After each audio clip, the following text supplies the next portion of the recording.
The creators of Vampire Survivors just dropped a brand new dungeon roguelike called Vampire Crawlers. It is a card-based action turn, really whatever the fuck it wants, I guess. I don't know, dude. It's got a long-ass title, bro. Anyway, I just finished 100%ing it. I got every crawler, every achievement, every map, every hidden little nook and cranny of this game is in my brain right now. So I'm just going to talk about it. Vampire Crawlers is a spin-off of Vampire Survivors. It is the love child of Nosebleed Interactive and Poncle, which Poncle was the original creator of Vampire Survivors. And Vampire Crawlers won out of a 5-game prototype pool for the best game. And I mean, how could it not win? It's got the same exact people from Vampire Survivors, the same sprites, the same enemies, the same upgrades, the same exponential power scaling, and it's got that one more run relay loop that everybody adores. And as I said, this game won out of 5 separate prototypes. With an interview with Poncle, they said that they were working on 5 separate experimental game projects, and I'm pretty sure that no matter which one would have won, it would have still been a spin-off of Vampire Survivors, but this is the one that they decided was the most fun and promising. There were just over 30 people working on this game, and it took them around 2 years to make. The team went with a first-person dungeon crawler blobber format, which references classic games like Shining in the Darkness and Eye of the Beholder. The team was also very open about reusing assets from the base Vampire Survivors games, so you can tell in a lot of the stuff that it's literally just plucked from Vampire Survivors. It's the same exact sprite, same model, same like animation. It's very nice, but they're very open about the fact that they just reused it. And on the title, it's Vampire Crawlers Turbo Turn. Now, what the fuck Turbo Turn means? I wasn't too sure, so I looked it up. It means that instead of like having to think about your moves or being like careful and tactic, it's just like spamming the fuck out of it. It's like, hey bro, wanna run Smash? Sure, dude, yeah, whatever. Alright, bro, I'm gonna play King K. It's like, dude, fuck you. Like, I know what you're doing, asshole. You know, it's like, you're just gonna fucking button mash. You're a pussy, dude. It's basically that. You can just spam. You don't have to think about it as hard. Which I think is so fucking funny that the game that won out of like a 5-game like production was like, hey, dude, I got this idea. Yeah, bro? Hey, let's make a game where you just don't have to fucking think. Oh my god. How the fuck did you come up with this, dude? Yeah, dude. Just took a few kratom shots. I was really just thinking, and this is the fucking winner. This is the turkey dinner right here, dude. Anyway, enough fucking around. Let's talk about the game that I just 100%ed. To start it off, we're going to talk about the characters. Now, there are 22 different characters in Vampire Crawlers, and each and every single one of them is pulled directly from Vampire Survivors. So, if you've ever played Vampire Survivors or seen gameplay of it, it's the same exact character, same sprite, with the same exact weapon. And by the way, I just want to say, I just looked on the Vampire Survivors wiki to see and like make sure that these characters were exactly matching. Dude, they have like 1,000 characters now. They have like Among Us characters. They've done like Fortnite level of DLCs, bro. You can get any character from any game. It's fucking nuts. But anyways, each character has their own card and a very specific trigger that goes along with that card. Now, how does this work? So the triggers are based on card color. Teal is the card of the character card, red, attack, blue, defenses, yellow being stat cards, purple, mana cards, and white wild cards. There are also black temporary cards, but I'll talk about those more with the bosses because they're actually cards that bosses give you. So how the triggers work are, say Antonio for instance, right? He has a red trigger where he deals 10% more damage when a red card is played. So it's exactly how it sounds. If you play a card that is a red attack card, which it shows the card color on the very like back, like it's behind it, it's obvious, it's so easy. But if you play that card, then he deals 10% more damage for that entire battle. Now, for his card, for Antonio's unique card, which is the teal colored one, it just adds 3 armor to him. His is pretty dog shit compared to some of the other ones, but it is free. Most of the character cards are free. The most expensive one is just 1 mana. So they're generally like base cards. Some of them add like cards to your hand. It can really do any stat upgrade that you would want. So if you just look at it, like it goes from splash damage to like it triggers more abilities, more coins. it can give you anything you want. Any stat increase that is already in the game, the cards can give you. Next up is combos and cards, so I'll just go more into cards and then talk about combos. So, how cards work, again, as I said, they have colors. These colors affect triggers really only. Fuck, that sounded a little idiotic to say. The color of the card really only affects triggers. There's nothing like outside of triggers that the color of a card actually changes or has any impact on. But some cards have multiple colors, right? Like, for instance, there's one called like the Ham Aegis. It's a wild card, but it also gives you armor, right? So that means if you were to have 2 crawlers active with both those triggers, a wild card trigger and a armor trigger, then does that mean that it's going to trigger both of those? The answer is yes and no at the same time. Just bear with me. The Parm Aegis or Ham Aegis or whatever it's called does technically count as a defense card and a wild card when you play it. So if you were to have a defense card and a wild card trigger, it would trigger both of those. But some things with multiple like traits don't. For instance, the Song of Mana, which deals 10 damage to multiple enemies, is listed as a mana card, but not an attack card. So even though this card does damage, it's not listed as an attack card on the wiki, and it doesn't give you an attack trigger. Now, its evolved version, the Manaja or whatever, does count as an attack card, but it doesn't count as a mana card.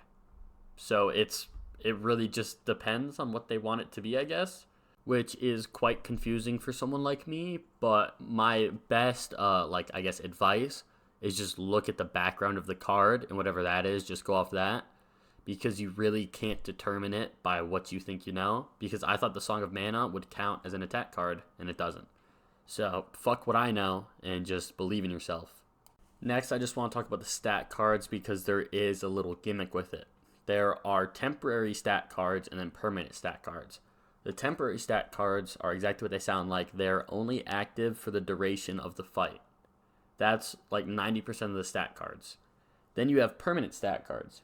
These stat cards get destroyed after you use them, right? They get consumed, and they permanently affect that stat of yours, like throughout the duration of every single floor, every single level, every single fight. The stat cards that are permanent are the stat cards that get destroyed. The temporary stat cards are the ones that stay in your inventory, and you can just play them over and over and over and over. So the permanent list of stat cards, or the list of permanent stat cards right now, is the Crown, the Crystal Crown, the Hollow Heart, and the Stone Mask, and then the Tiramisu. Or it's definitely not Tiramisu, it's Tirajisu. I don't fucking know. But those are the permanent stat cards as of right now. Every other one that doesn't say destroy after it is a temporary stat card. So just be aware of that. So if you get your like spinach up to like 1,000, which is the cap for it, that's not going to stay with you forever. The second that you get out of that battle, it gets destroyed. But note to self is that if you're doing like a boss battle, right, it stays with you to the boss. Like, it's not going to like reset once you get to the boss. It's going to keep same exact stats all the way to the boss fight. Next up are wild cards, and these are also a little gimmicky. As with the stat cards, there are quite a few wild cards that get destroyed after you use them, but there are also wild cards that stay in your inventory forever. Now, these wild cards are especially useful in combos, which I'll talk about afterwards, but they basically reset your combo counter. Or, not reset, sorry. They keep your combo counter going. But there are quite a few that you can permanently use, and these are the ones that are mass used in combos. There are also a few that you can get by playing other cards.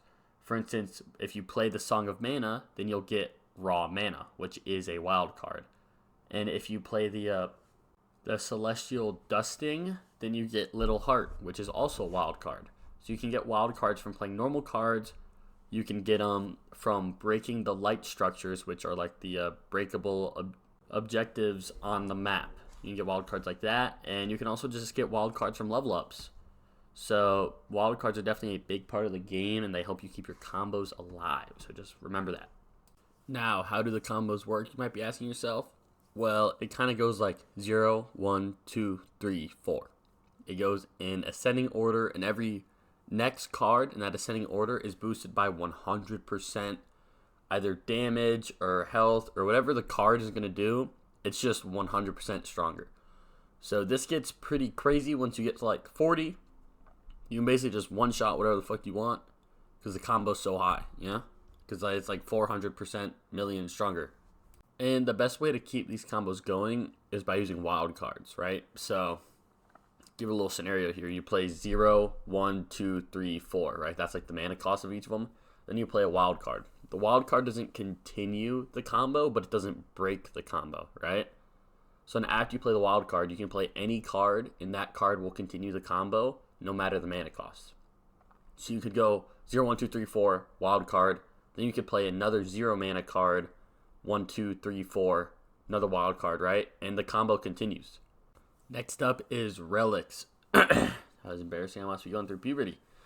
So relics are unique treasures found like in the dungeons, right? Like on every map, you can find like 1 to 2 relics.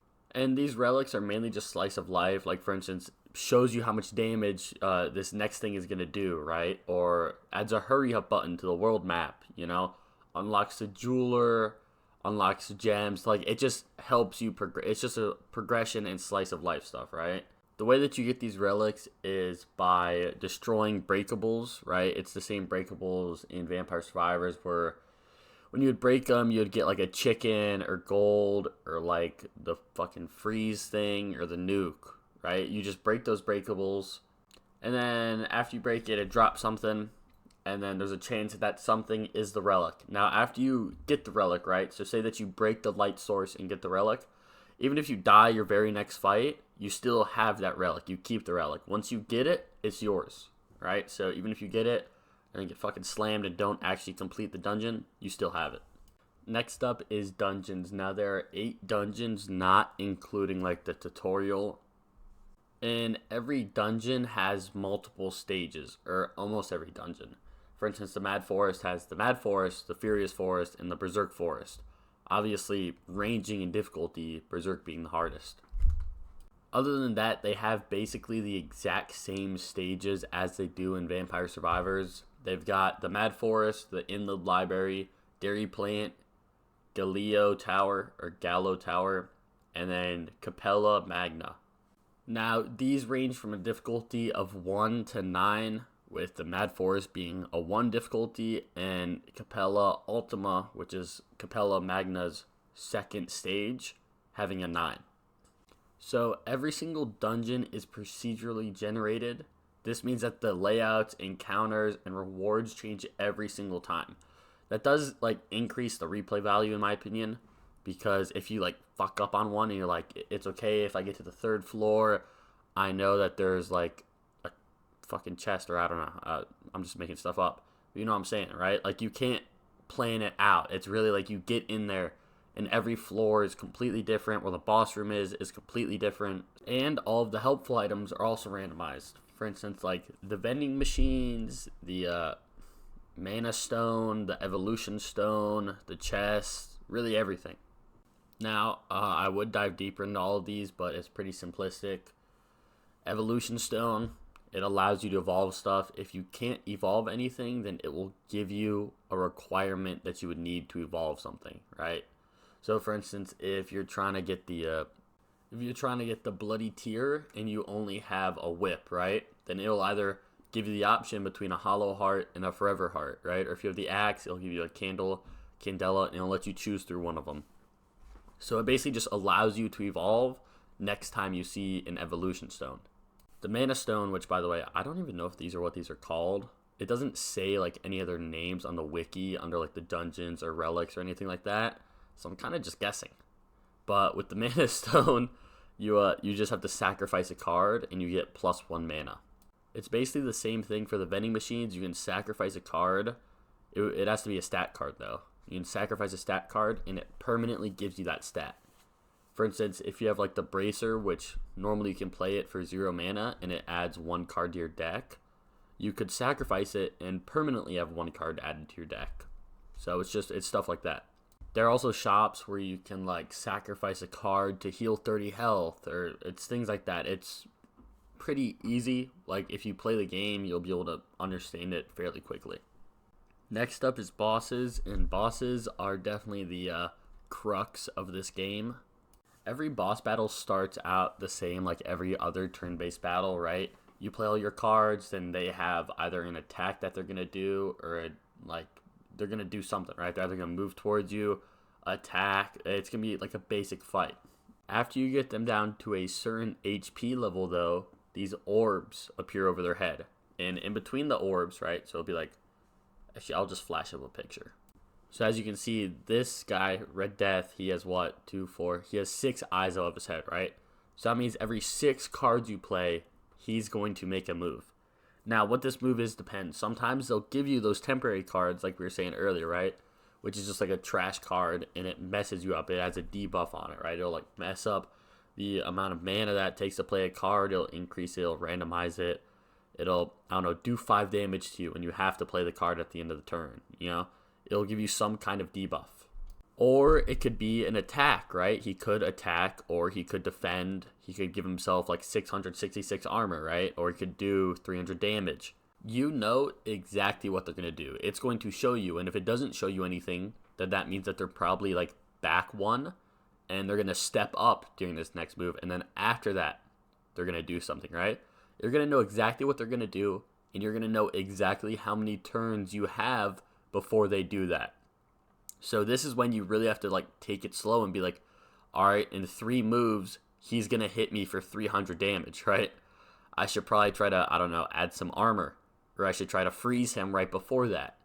This is definitely my personal favorite part of this game, because you actually like have to think about it. You can't just spam play all, because if you do, you're definitely going to die, because especially at the end, some of these bosses do a lot of damage, and the only way to play around it is make sure that they just can't even hit you. So you've got to be sure to like disarm them or freeze them or do something before they play that final move. Next up is evolutions. Now this is a very big part of the game because it goes along with inventory management. It's kind of hand in hand. Now I'll flash up all of the evolutions on the screen, but I do recommend, like, I don't know, searching up on TikTok and taking a picture of it, or I guess you just take a picture of this one. It really doesn't matter, I'm going to be honest, just as long as you have them, because some of the evolution guides are fucking nuts. And this only gets, like, exacerbated by the fact that some of the evolutions require cards that if you play them, they get destroyed, right? For instance, to get the Vicious Hunger, which is the Gatti Amari and the Stone Mask, the Stone Mask gives you, like, I think it's 15% more gold when you play it, but it destroys immediately after. Which means if you play the Stone Mask at all, it's going to get destroyed and you can no longer do this evolution. It's just something to look out for, because sometimes you'll like be in a fight and you just won't even be thinking about it. You'll just be like really doing the turbo part of Vampire Crawler's turbo. And you'll just be clicking on shit, and then all of a sudden you go to evolve and you're like, oh shit, I don't have my Hollow Heart anymore, right? I actually played it trying to keep the combo alive, and now I can't evolve anything, and this evolution stone is useless, you know? So it's another thing that you just gotta kind of look out for, because you can really screw yourself over with this if you accidentally play something and then your evolution is gone, you know? Now, how do you get the option to evolve? You can't just evolve whenever. You can't just like open up your inventory, and if you have the right stuff, you can evolve. You can only evolve from either A, a level up, B, an evolution stone, which is like this giant stone block, and when you ram into it a bunch, it turns into a guy holding a red evolution stone. Or C, you can get it from a chest. You can really get it from any of these. It is easier from an evolution stone or a chest. Leveling up doesn't always give you the option. Of course, if you have like the refresh, you can refresh for it. But also make sure that before you like go to the evolution stone or to a chest, that you actually have the stuff to evolve, because you obviously can go back to it, right? But if you go to a chest looking to evolve, but oops, you actually already played your Hollow Heart, then that chest, obviously you're gonna either have to skip it or just pick something, and it might not be what you want, right? It might not be like the intended outcome. Whereas if you made sure that you had your stuff to evolve, you'd be good. Now, next up are gems. Now, you can get gems from treasure chests found in the dungeons, but you can only get them after you have unlocked the gem hammer, which is a relic. Now, this relic allows you to apply the gems right? So you obviously need it before you can access gems. Now, gems can only be found in these dungeons, right? You can't equip a gem on a certain, I don't know, weapon or armor before you enter the dungeon. They can only be found in the dungeon. Now, there are 5 tiers of gems, right? There's common, uncommon, rare, very rare, and ultra rare. Obviously, the ultra rare is a lot more useful than the rare, but there are situations where lower tier cards are better for how you're trying to play that. For instance, freeze is a rare, but being able to freeze a boss with a non-freeze card can be extremely useful. Now, these gems are limited to how many gem sockets you have. Now, you can increase your gem sockets with the gem hammer in the blacksmith, which you unlock via a relic. Now, you can increase and decrease the rarity and the pull chances of these gems in the blacksmith as well. It does cost money, and you can't outright ban some of them, right? Like, you can't ban a certain gem. You can only decrease the rarity of you getting it, or you can only increase the rarity, right? Like, you can't guarantee getting a gem, but you can increase how likely you are to find it in a chest. Also, just so you know, when you evolve a weapon, there is an evolve gem, which doesn't give any base stat increases, or it doesn't do anything, but basically just take up a gem slot, and it maxes out at 3 gem slots. So if you evolve something, it takes away a gem slot from you, and if there's something in that gem slot already, it removes it. All right, just so you know. So don't put a bunch of gems on one thing and then evolve it, and you're like, oh shit, I just lost a good gem, because it's going to pull that when you evolve. So evolve and then put gems on it. Or put gems on something that can't evolve, just stuff like that, just because evolving does take away a gem slot. And lastly, we have the Arcanas, which is almost exactly like how it works in Vampire Survivors as well. There are currently 12 Arcanas, and you unlock them with the Fortune Teller, which again is a relic that you get from, I believe, it's the Fortune Forest. And what these do is they're basically, again, just like passive effects, right? And another means repeated cards this turn are free. All of these are very, very good. Some of them are better than others, but it really just depends on how you're playing or what kind of achievement or build you're trying to get to. That's what I like about this game, is there is a lot of free will and choices that you can make and stuff that you can customize. So you can really play the game however you see fit. Anyway, that is it for this one. I spent a lot of fucking time on this. This was really a pain in the ass, so I'm not doing another one like this again. I should have something coming out soon, but soon might be a fucking month. I don't know. It is summer now, though, so I should have a lot more free time, hoping that my job doesn't give me any more hours.